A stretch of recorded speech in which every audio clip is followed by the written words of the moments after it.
성경은 우리에게 항상 기뻐하라, 범사에 감사하라.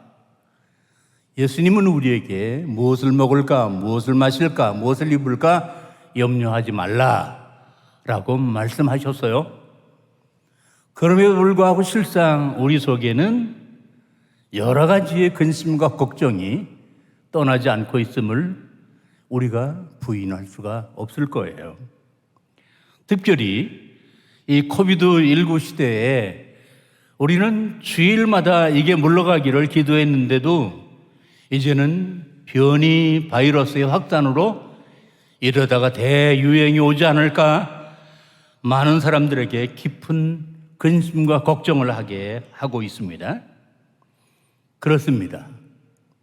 예나 지금이나 앞으로도 걱정과 근심이 없는 세대는 아마 주님 오시는 날까지는 존재하기 어려울 것이고, 단 한 가지도 걱정과 염려가 없는 사람은 아무도 없을 거예요. 오늘 성경 말씀은 지금으로부터 3000년 전에 기록된 말씀인데, 오늘 말씀을 살펴보면 역시 그 시대와 이 시대의 문화의 차이는 있어도 사람의 삶에는 큰 차이가 없다, 인간의 심성에는 큰 변화가 없다라는 것을 오늘 본문을 통해서 우리가 깨달을 수 있는데, 오늘 본문 핵심 요절 19절입니다. 내 속에 근심이 많을 때에. 여러분, 우리만 근심이 많은 게 아니고 이 시편 기자는 믿음이 없어서 근심이 많은 게 아니라 우리 못지않게 신실한 믿음의 사람인데 근심이 많았대요. 그런데 우리가 집중할 것은 그 다음 말씀이에요. 그랬던 사람이, 자, 19절 하반절, 내 영혼을 즐겁게 하시나이다. 근심이 많았는데 어떻게 되었어요? 영혼이 즐겁게 되었다.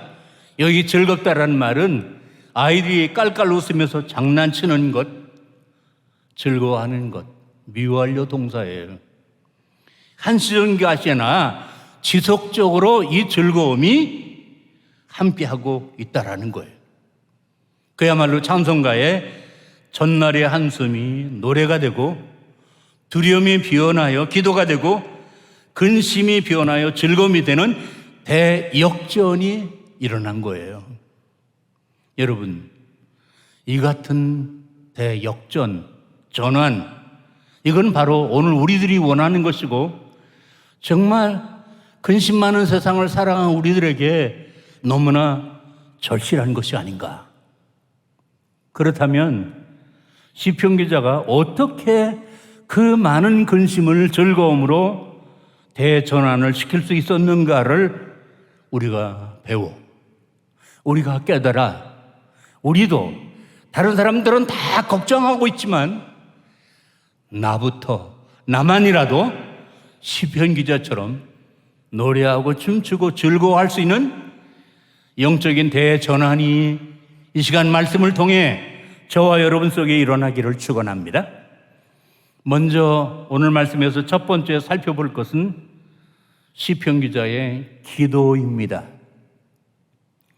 누구나 어려움을 당하게 되면 그걸 극복하기 위해서 최선을 다하고 인내하고, 그러나 우리는 그걸로 끝나지 않고 그 어려움을 하나님께 아뢰고 하나님의 도움을 구합니다. 왜냐하면 오늘 22절에 있는 말씀처럼 하나님은 우리의 요새요, 우리의 피할 반석이기 때문입니다.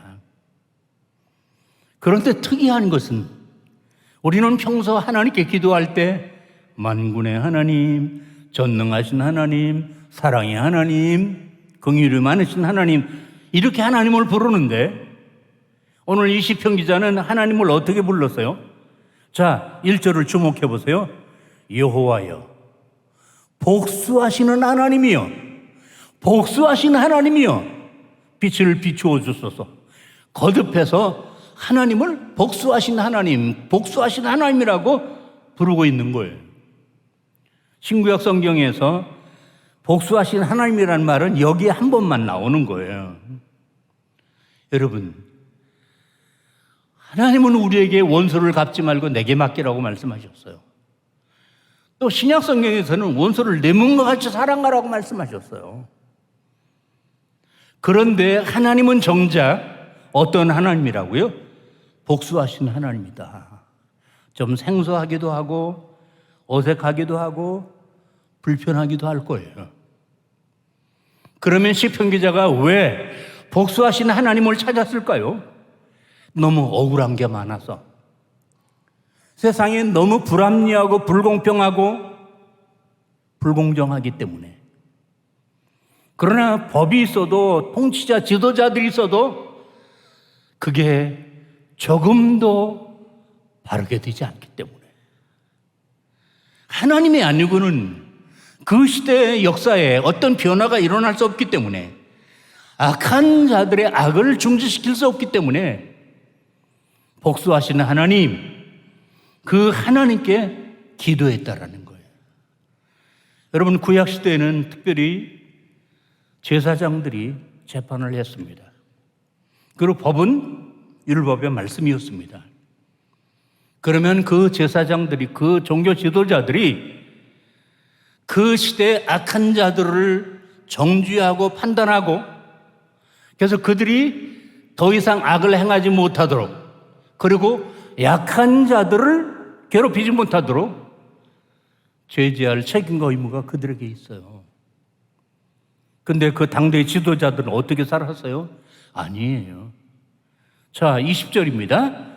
율례를 빙자하고 재난을 꾸미는 악한 재판장이 어찌 주와 함께 어울리까?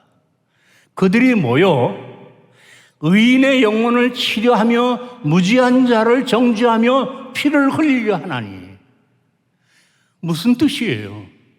하나님이 그들에게 주신 권력을 가지고 오히려 악인들과 결탁해서 진정 보호해 주어야 할 약자들을 괴롭히고 등치고 죽이는 일에 공모자가 됐다는 거예요. 이 말씀을 우리가 보면서 그 후로 세월이 흐른 다음에 예수님이 이 땅에 오셨을 당시 예수님이 어떻게 십자가에 달려 죽으시게 되었어요?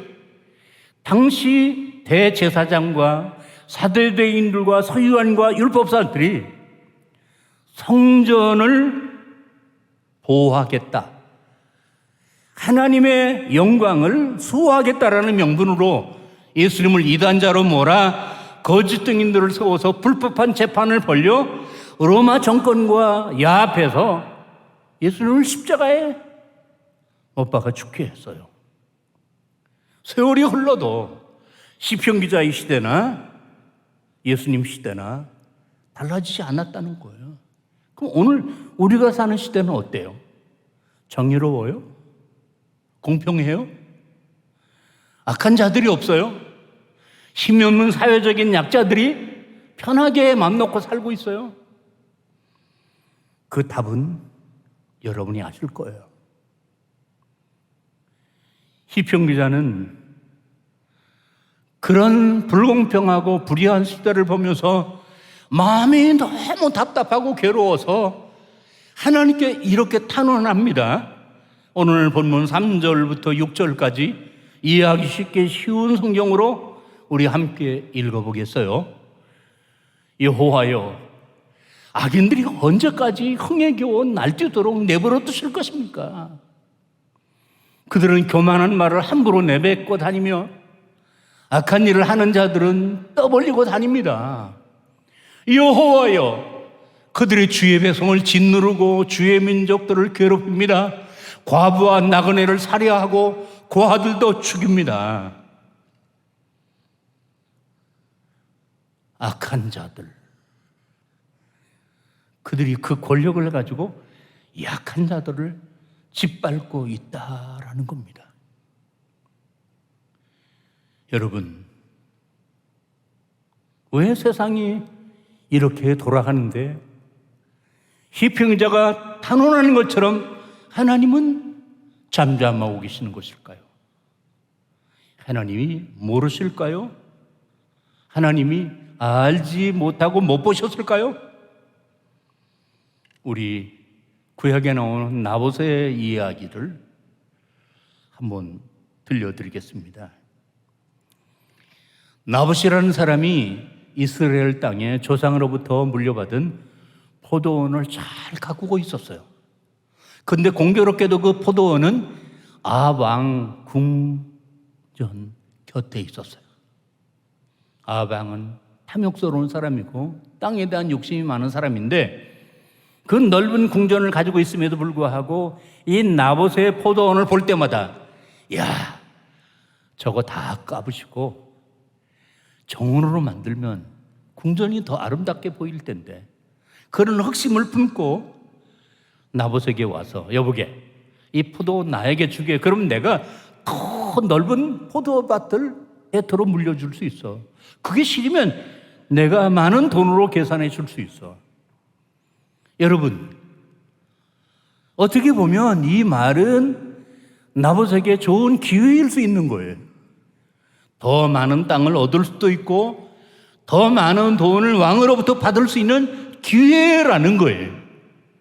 그러나 나봇은 이 왕의 요구를 듣지 않았어요. 왕이시여, 조상에게 물려받은 땅을 왕에게 드리는 것 여호와께서 금하신 일입니다. 그래서 제가 왕에게 이 포도원을 드릴 수 없습니다. 아니, 하나님이 금하셨다는데 아무리 왕일지라도 무리하게 빼앗을 수 없잖아요. 그러나 욕심을 버리지 못한 아합은 궁궐로 돌아가서 너무 분해가지고 침상에 올라 얼굴을 벽 쪽으로 향하고 음식을 먹지 않고 끙끙 앓고 있었어요. 이것을 본 그의 아내 이세벨 왕후가 여보, 그러고도 당신이 이스라엘의 왕이야? 그 나봇의 포도원을 내가 만들어줄게, 당신 거로. 그러니까 걱정하지 말고 어서 일어나서 음식 먹고 기운 차려요. 그러는 거예요. 그러고는 이세벨은 편지를 쓰기 시작했어요. 바로 나봇이 사는 동네의 귀족들과 지도자들에게 편지를 썼습니다. 왕의 명령에 불량배 두 사람을 사서 나봇이 하나님과 왕을 모독하는 말을 했다고 하는 것을 들었다고 증언하게 하라. 그러고는 그 나봇을 성에서 끌어내어 돌로 쳐 죽이라. 왕의 어인을 찍었어요. 그러니 그 나봇의 동네의 지도자들은 이거를 거역할 수 없는 거예요. 결국 나봇은 하나님이 금하신 것을 지키다가 이 불의한 왕에게 비참하게 돌에 맞아 죽어 피 흘려 그 피를 지나가는 개들이 핥았어요. 여러분, 이것은 공경하는 일이 아니에요. 은밀하게 꾸민 거예요. 이걸 알고 있는 사람은 별로 없어요. 그때 하나님은 어떻게 하셨을까요? 왜 하나님은 나봇이 이 불의한 왕에게 돌에 맞아 죽는데 하나님은 잠잠히 계셨을까요? 오늘 시편으로 다시 돌아갑니다. 사회적인 불합리와 불공정에 대한 갈등, 이거는 비단 시편 기자에게만 있었던 게 아니라 구약시대 하박국 선지자를 보면 동일한 갈등이 있었어요. 하박국 1장 13절, 주께서는 눈이 정결하심으로 악을 참아보지 못하시매 패역을 참아보지 못하시거늘 어찌하여 거짓한 자들을 방관하시며. 시작. 악인이 자기보다 의로운 사람을 삼키는데 잠잠하시나이까. 불의와 불공정이 가득한 세상을 왜 하나님이 이대로 내버려 두십니까? 시편 기자와 똑같은 고민이에요. 시편 기자가 복수하신 하나님께 이 문제를 해결하기를 해결해 주시기를, 그 악한 자들을 멸하시기를 간구했지만 하나님은 침묵하고 계셨습니다. 이 악한 자들이 처음에는 죄를 짓는 것을 두려워하다가 징벌이 없으면 그들이 얼마나 엄한 방자였는데 7절 보니까 말하기를 여호와가 보지 못하며 야곱의 하나님이 알아차리지 못하리라 하나이다. 하나님을 무시한 거야. 하나님이 알지 못하는 무능한 하나님이라고 망발을 한 거예요. 그래요. 많은 사람들이 하나님은 정의로운 분이라고 생각하지만, 그 하나님이 역사의 주권자시라고 말하지만 실상 현실 세계는 너무 불의가 판을 치고 악한 자들이 의로운 사람을 짓밟는데 하나님이 잠잠하고 계시면 낙심하기 쉬워요. 시편 기자나 하박국처럼 갈등하기 쉬워요. 바로 이런 걸 시험에 든다고 하는 거예요. 시편 기자는 이 시험을 어떻게 극복했을까요? 결국은 이 시편 기자가 낙심해서 좌절했을까요? 아니면 이걸 어떻게 극복했을까요? 스스로 극복한 게 아니에요. 하나님은 이 같은 시편 기자의 고뇌를 아시고 그 시편 기자에게 깨달음의 복을 주셨어요. 하나님의 섭리를 깨닫고 하나님의 마음을 깨닫고 하나님 왜 내버려 두시는지 하나님의 중심을 깨달을 수 있는 은혜를 주신 거예요. 그게 바로 뭐예요? 하나님은 어제나 오늘이나 일관되시다.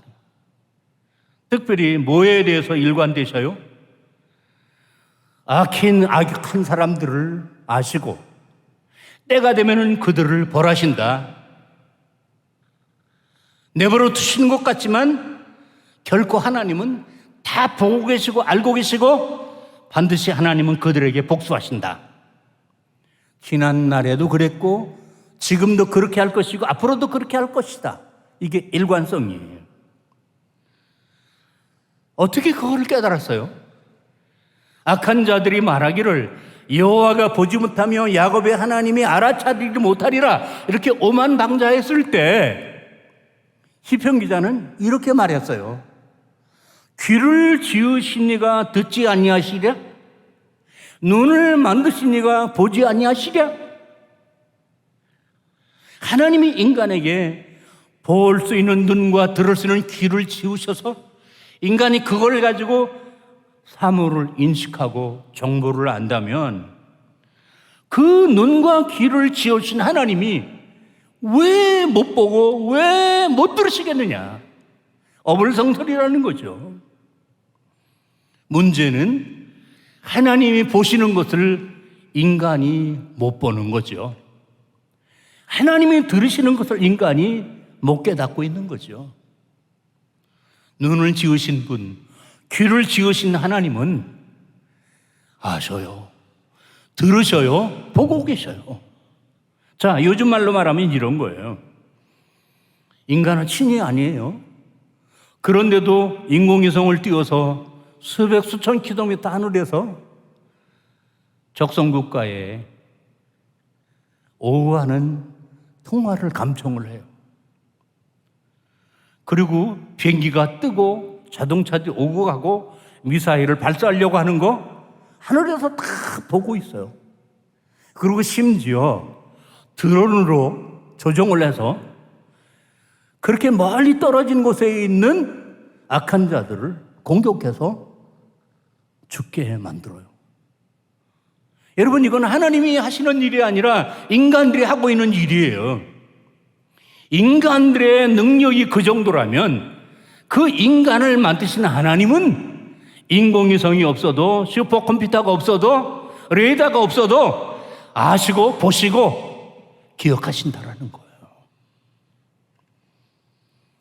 그 증거가 뭐예요? 나봇 이야기를 계속하겠습니다. 왕후 이세벨이 간교한 꾀를 지어서 억울하게 나봇을 죽게 했습니다. 이세벨은 만면의 웃음을 띄우면서 여보, 내가 다 끝장냈어. 이제 당신 기운 내서 빨리 가서 나봇의 포도원을 접수만 하면 돼. 여러분, 이거는 좋은 아내가 아니죠. 아버지 그 욕심을 버리지 못하고 있을 때 여보, 하나님이 금하신 건데 이제 당신도 내려놓아야지, 포기해야지. 그게 옳은 거지. 그렇게 다독거리고 그렇게 이야기를 해야 그게 좋은 아내죠.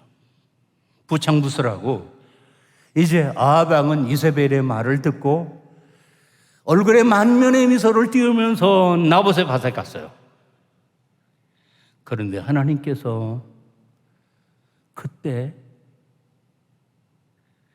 디셉 사람 선지자 엘리야를 보내셔서 아합 왕에게 이렇게 예언하게 했습니다. 아합아, 너는 나봇을 죽이고 그의 땅을 빼앗았어? 개들이 나봇의 피를 핥았어? 그곳에서 너도 죽고 내 피도 핥을 거야. 내가 너에게 재앙을 내려서 너뿐 아니라 내 집안에 있는 종이나 자유인이나 남자란 남자는 모두 다 죽일 거야. 내가 왜 이런 벌을 내리냐면은 내가 나를 분노하게 하고 이스라엘 백성으로 죄를 짓게 했기 때문이야. 머지않아 이세벨 아합은 이렇게 비참한 죽음을 당하고 말았습니다. 이 엘리야 예언대로 된 거예요. 하나님의 경고대로 된 거예요. 여러분, 이미 말씀을 드린 것처럼 아합과 이세벨은 사람이 듣지 못하고 알지 못하고 은밀한 중에 그들이 이 일을 벌였으나 하나님은 그들의 생각, 악한 행동을 어떻게 이미 다 보고 알고 듣고 계셨다라는 거예요. 여러분, 그 하나님이 아합의 시대에만 아니라 시편 시대에만 아니라 오늘 저와 여러분이 살고 있는 이 시대에 살아계신 하나님이라는 거예요. 오늘 이 시대는 어때요? 예전이나 변함이 없는 것 같아요. 묻지마 폭력, 살인, 자식이 부모를 죽이고 몇 푼의 돈 때문에 무지하비한 살인을 저지르고 타사를 자살로 유정하고 상대방을 모함해서 법에 고소하고 죄 없는 사람을 감옥에 가두고 억울하게 오랜 감옥살이를 하게 하고 살인하지 않았는데 살인자로 몰아 젊은 청춘을 감옥에 쏟게 하고 여러분, 그들이 법에 호소했지만 법은 그들을 지키지 못했어요. 대한민국은 그들을 지키지 못했어요. 지금도 이 땅에는 너무 억울한 사람들이 많은 거예요. 누가 이 악을 제거하고 이 불공평을 해결해 줄 수 있겠어요? 여러분, 나봇의 하나님이라면 이 시대에 나봇처럼 억울한 사람들의 그 원한을 복수해 주실 줄로 믿습니다. 이제 하나님은 시편 기자에게 집중하셨어요. 그 시편 기자가 마음이 상해서 근심하고 회의하고 갈등하는 것을 아시고 하나님이 왜 악한 사람들의 악행을 용납하시고 반면에 하나님의 백성들이 조금만 잘못해도 징계하시고 벌하시는지, 인간의 생각으로는 너무 불공평하고 불평등한 것처럼 보여지는 그 이유가 무엇인지를 하나님이 시편 기자에게 깨우쳐 주신 거예요. 그게 바로 하나님의 신실하심이에요. 자, 오늘 성경 12절을 보겠어요. 여호와여, 주로부터 징벌을 받으며 주의 법으로 교훈하심을 받는 자가 어떻게 복이 있나니. 13절, 이런 사람에게는 환난의 날을 피하게 하사 악인을 위하여 구덩이를 팔 때까지 평안을 주시리이다. 이게 무슨 말이죠?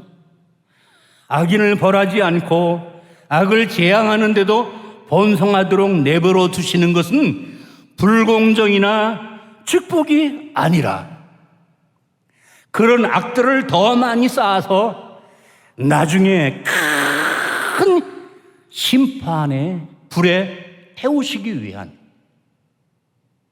유예 기간이라는 거예요. 반대로 하나님의 백성들이 작은 죄를 지어도 하나님 용납하지 않으시고 잘못을 하지 않는데도 악한 자들에게 억울한 일을 당하고 어려움을 당하고 근심하는데도 하나님이 내버려 두시는 것은 불공정이 아니고 불평등이 아니라는 거예요. 왜요? 하나님은 하나님의 백성들이 그러한 과정을 통해서 더 하나님을 신뢰하고 자신의 죄를 회개하고 더 하나님 앞에 흠없는 제물이 되게 하기 위한 과정이라는 겁니다.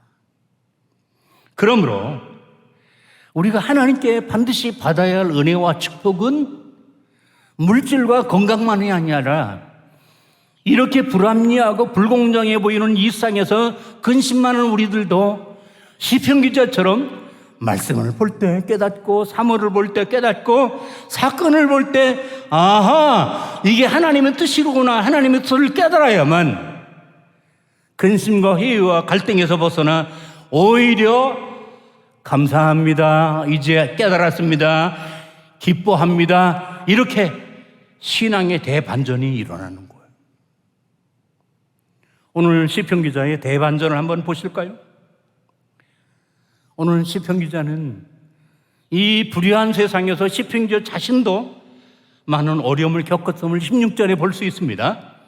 누가 나를 위하여 일어나서 행악자들을 치며 누가 나를 위하여 일어나서 악행자들을 칠까? 한두 사람이 아니에요. 시편 기자도 행악자들에 의하여 악행하는 자들에 의하여 지금 많은 고통을 겪고 있는 거예요. 여기 행악자들이라는 말은 여호와의 성소를 파괴하는 자들, 죄 없는 백성을 학대하고 착취하는 자들, 남에게 고통을 끼치고 정서적으로 해악을 가하는 자들을 가리킬 때 쓴 말입니다. 오늘 시편 기자가 그런 자들에게 지금 시달림을 받았으니까 얼마나 고통스러웠겠어요? 그냥 이 고통이 계속됐으면 시편 기자는 이미 죽었다고 고백하고 있어요. 어디? 17절이에요. 여호와께서 내게 도움이 되지 아니하셨다면 내 영혼이 벌써 침묵 속에 잠겼으리로다. 벌써 침묵 속에 잠겼으리로다. 이 침묵이 죽음이에요. 하나님이 나를 붙들어 주지 않으셨으면 벌써 나는 이 세상 사람이 아니고 죽었을 것입니다. 그런데 하나님의 인자하심이 나를 붙들어 주셔서 내가 이렇게 건재하는 것입니다. 저는 이 말씀을 보면서 그래 맞아. 나도 그래. 하나님이 나를 붙들어 주지 않으셨으면 나도 벌써 수년 전에 10년 전에 7년 전에 나는 벌써 세상을 떠날 사람이야. 새롭게 제 자신을 돌아보게 되었어요. 저는 2000년도에 신장암으로 콩팥 하나를 그리고 완치 판결을 받은 후에 또 2016년에 폐암을 수술을 받고 지난 6월에 완치 판결을 받았어요. 남은 한 번도 안 겪는 경우를 2번이나 겪었어요. 근데 그걸로 끝나는 줄 알았습니다. 건강을 유지하기 위해서 열심히 운동을 하는 중에 걸을 수가 없는 거예요. 가슴이 탁탁해지면서 너무 숨이 차오르는 거예요. 그래서 병원에 달려갔더니 부정맥이 왔다는 거예요. 정상적인 사람의 맥박은 50에서 80 사이인데 그때 제 맥박은 40, 빈세프트 병원에 가서 제가 검사해 보니까 39까지 내려가는 거예요. 그렇게 되면 걷는 것도 불편하고 말하는 것도 불편하고 저녁에 잠을 자다가 의식이 까물까물대면서 잠을 못 이루는 거예요. 그러나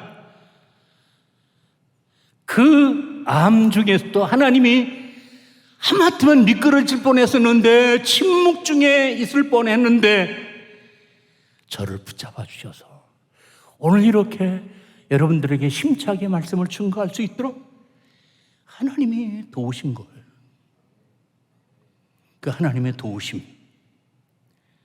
자, 오늘 성경에 보면 시편 94편 18절 여호와여 나의 미끄러진다고 말할 때 주의 인자하심이 나를 붙드셔 싸우며, 이 붙드신다라는 것, 여러분 이게 붙드신다라는 이 단어는 그냥 손으로 잡는 것만을 가리키는 게 아니라 굶주려서 허기진 사람에게 먹을 것을 주어서 원기를 회복시키는 것.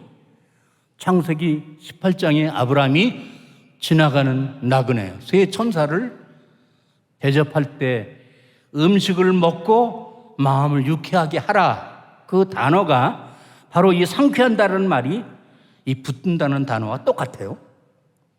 그것만이 아닙니다. 시편 41편 3절 보면 여호와께서 그를 병상에서 붙드시고, 이 단어예요. 그가 누워있을 때마다 그의 병을 고쳐주시나이다. 현대의학으로 다 되는 게 아니고 그것도 많은 효력이 있지만 하나님이 붙잡아 주셔야만 치유가 일어난다는 것입니다. 그러므로 하나님은 시편 기자를 이 악한 자들의 위협 속에서 붙들어 주심으로, 기가 막힐 웅덩이에서 끌어올려 주심으로 그가 지금 건재하게 되었다라는 거예요. 이게 외적인 하나님의 도우심이라면 이제 하나님은 시편 기자를 내적으로 도와주셨어요. 오늘 설교의 주제이기도 한데 19절이에요. 같이 읽어보겠습니다. 내 속에 근심이 많을 때에 주의 위안이 내 영혼을 즐겁게 하시나이다. 내가 근심이 많을 때 이 근심, 어지러운 잡생각이 많을 때 물량적으로 여러 가지 시간적으로 오랜 동안 근심하고 있었던 거예요. 그런데 하나님이 위안해 주심으로 그 근심이 즐거움으로 대역전이 되었다라는 거예요. 여기 근심과 즐거움 사이에 뭐예요? 주의 위안이 위안. 그럼 하나님은 어떻게, 무엇으로 위안해 주셨을까요? 눈에 보이게, 손에 잡혀지게? 아닙니다. 하나님은 말씀으로 창조하셨어요. 말씀으로 치유하셔요. 그리고 말씀으로 위로해 주셔요.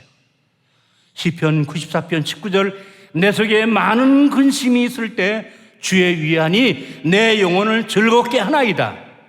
여러분, 이 위안은 시편 110편 50절, 이 말씀은 나의 고난 중에 위로라, 주의 말씀이 나를 살리셨기 때문이다.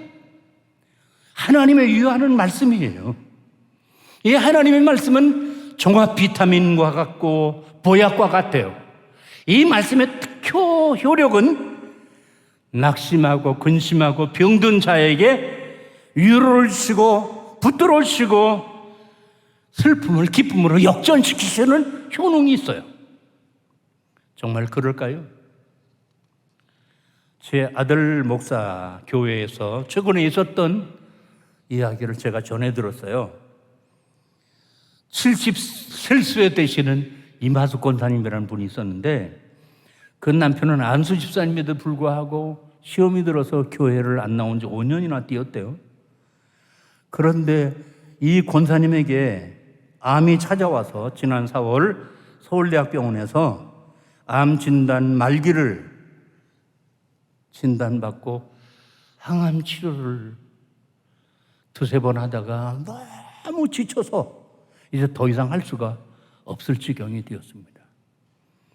이제 이 암을 수술해야 되는데 전신 마취를 하고 너무 중하기 때문에 10시간 정도 시간이 걸리는데 이 권사님은 도저히 당신의 체력으로는 감당할 수 없는 것 같아서, 내가 이러다가 수술 받다 죽을 것 같아서 이제 남편에게 부탁했어요. 여보, 마지막으로 교회 한번 나와 함께 가요. 그리고 캐나다, 일본에 거주한 두 딸을 연락하고 목사 사무관인 둘째 딸을 불러가지고, 자, 우리 나와 함께 교회 가자. 그래가지고 교회에 찾아와서 이 권사님이 봉투 4개를 내놓더래요. 그 첫 번째 봉투는 제가 오래전에 소원한 게 있는데 그거는 장학금을 기증하는 건데 여기 1,000만 원입니다. 두 번째로 목사님한테 커피 한 잔도 안 사드렸는데 이거 목사님께 대접하는 겁니다. 세 번째, 감사헌금입니다. 네 번째는 뭔지 아세요? 그 교회 10년 전에 유방암으로 수술한 집사님이 계셨는데 남편도 없이 아이를 키우면서 고생을 많이 한 그 집사님이 수술을 받을 때 이 권사님이 도와주지 못한 게 늘 10년 동안 마음에 걸렸는데, 그 권사님은 이미 치료를 받아가지고 건강한데 그 집사님보다 이 권사님이 더 몸이 아픈데 권사님이 그 10년 전에 죄송했던 거를 그 집사님에게 선물로 드린 거예요. 얼마나 아름다운 모습이에요. 그러고는 목사님에게 치유의 기도를 받고 이제 병원에 가서 수술을 받기 시작했는데, 의사 선생님이 이제 개복을 해서 암을 찾는데 그때는 분명히 있었던 암세포가 보이지를 않는 거예요. 그래가지고 이 의사 선생님이 난소를 절제하고 쓸개에 있는 돌만 끄집어내고 다시 이제 이 수술을 정리하고 나오면서 유족들에게, 그리고 그 권사님에게 이제 많이 걸으시고 맛있는 거 잡수시고 오래오래 사세요. 그래가지고 그 권사님이 10시간 관련 수술을 빨리 마치고 이제 회복이 돼서 남편과 함께 교회를 나왔다는 거예요. 여러분 어떻게 생각하세요? 하나님은 지금도 약한 자를 붙드셔요. 병든 자를 붙드셔요. 여러분 무슨 근심이나 걱정이나 질병이 있으세요? 걱정이 들 거예요. 그러나 하나님 믿으십니까? 비록 지금 우리가 코비드19의 사망의 음침한 골짜기를 걸어가고 세상의 불의에서 악한 자에게 억울한 일을 당하고 너무 우리의 마음에 한이 쌓여 있어도 비판적이거나 부정적이거나 불신앙적인 말에 귀를 기울이지 마세요. 그리고 우리에게 위로와 치유와 회복이 되시는 하나님의 말씀에 귀를 활짝 여세요. 여러 가지 근심과 걱정에 사로잡혔을 때 눈물을 흘리고 한숨 쉬고 심지어 죽을 생각까지 했었다면 이제 그 모든 염려를 주께 다 내려놓고 주님이 바꾸어 주시는 위로와 평안과 즐거움으로 인생의 대역전을 경험하세요. 우리는 시편 기자보다 더 행복한 시대에 살고 있어요. 하나님의 독생자 예수 그리스도가 세상에 오셔서 우리의 죄만 아니라 우리의 질고를 대신해서 십자가에 못 박혀 죽어 주셨어요. 그 주님이 세상 끝날까지 우리와 함께 하신대요. 우리가 그 주님의 이름으로 십자가 아래 나아가 우리의 짐을 내려놓으세요. 네 짐을 여호와께 맡기라. 그가 너를 붙드시고 의인의 요당함을 영원히 허락하지 아니하시로다. 그 약속이 지금도 유효합니다. 그러므로 지금까지 이 코로나를 핑계하면서 하나님의 말씀을 소홀히 하고 기도를 게을리 하고 예배를 등한히 했다면 우리는 크게 잘못하고 있는 거예요. 이제는 더 이상 형식적이고 습관적인 신앙을 내팽개쳐야 돼요. 하나님 우리의 중심을 보셔요.